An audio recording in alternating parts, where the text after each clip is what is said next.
Welcome to Spam Filter for Your Brain, bite-sized ponderings on how our thoughts influence our behaviour and our lives, and because we're all connected, how our thoughts impact the world. I'm here to help people reconnect with their bodies and declutter their brains. And I don't believe that we should just magically know how our emotions and our thoughts impact our lives if no one ever teaches us. So let's learn this stuff together.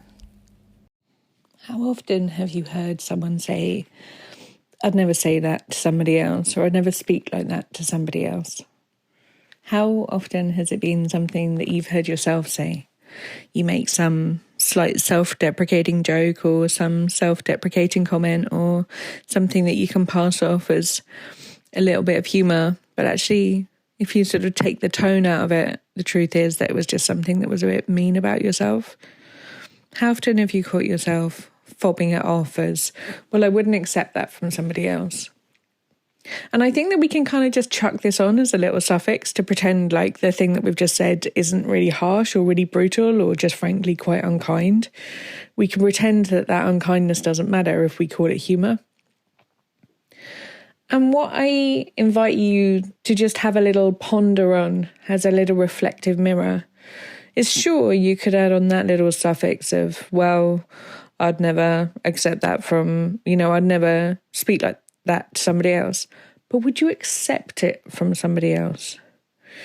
The way that you happen to cast disparaging remarks about maybe your belly or your thighs or your inability to keep time or do maths or remember something easily, would you accept someone else saying that to your face about you?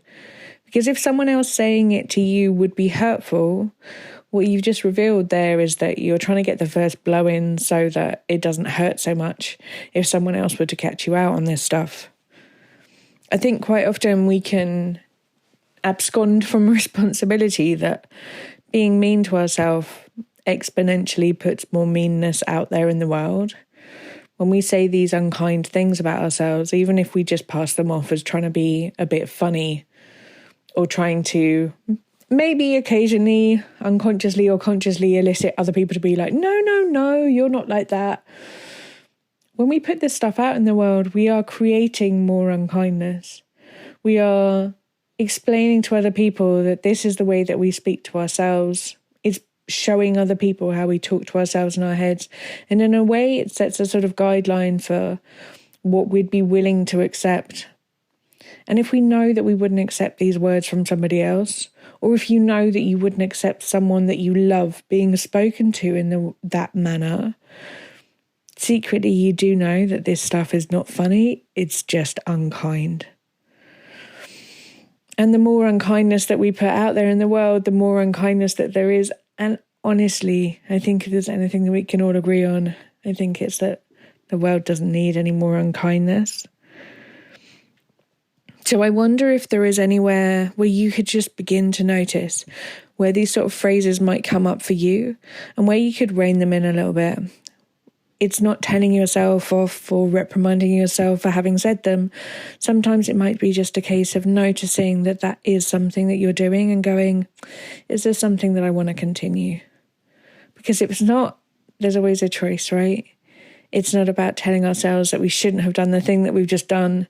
It's about going, I think I'm going to put more effort into noticing how often I do that and whether I want to continue to do it in the future. Because the more we remember that we have choices, the more we are able to make conscious, kinder choices in the future. I hope that you are forever building more kindness into the way that you speak to yourselves. And I'll speak to you next week. Anyone who follows me on social media will see that once a year I try and slope off to the most beautiful beach that I've ever been to in the world, eat really amazing food and stare at dolphins. I sit there and do a lot of journaling, a lot of reading, and try and get my emotional well-being and all of the thought work that I do back in connection with my body. And as a brand new offering in February of 2025, I'm offering for a very small number of people to come and join me for a week of thought work of relaxation and of deep dives on some of the issues that I feel are the biggest roadblocks to our own happiness. We're going to be focusing on body image, we're going to be focusing on boundaries, and we're going to be focusing on rest and pleasure.